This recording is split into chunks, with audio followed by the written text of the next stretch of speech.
नमस्कार दोस्तों, आज हम आपके सामने अपने YouTube चैनल रंगीला म्यूजिकल ग्रुप के माध्यम से बड़ा ही सुंदर सावन के महीने में अवधी कजरी का गीत लेके आए हैं।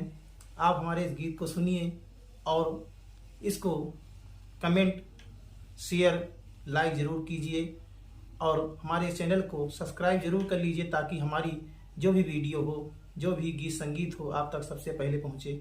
तो आइए बहुत ही सुंदर सा अवधी कजरी का गीत सुनते हैं हम सभी।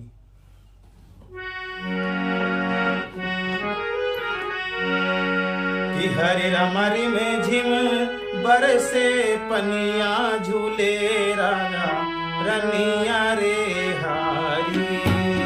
हरे रामारी में झिम बरसे पनिया झूले राजा रनिया रे हारी।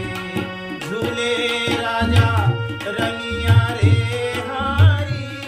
झूले राजा रनिया रे हारी। हरे रामा रिम झिम बरसे पनिया झूले राजा रनिया रे हारी। हरे रामा रिम झिम बरसे पनिया झूले राजा रनिया रे हारी। धीरे आए घूंघर घनकारे परे रिम झिम बूंद फुहारे रामा। धीरे आए घूंघर घनकारे परे रिम झिम बंद फुहारे रामा। हरे रामा चमक रही दामिनिया झूले राजा रनिया रे हारी। हरे रामा रिम झिम बरसे पनिया झूले राजा रनिया रे हारी।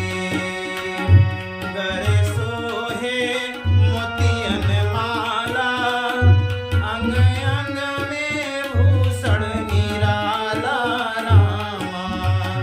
गले सोहे मोतियन माला अंग अंग में सुभूषण निराला हो रामा।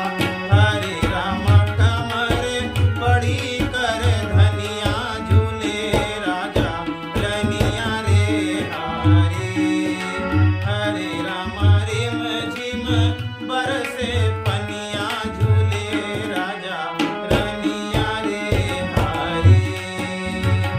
ओ झूले सुमन ही डोला बिन दाम लेत मन मोला रामा।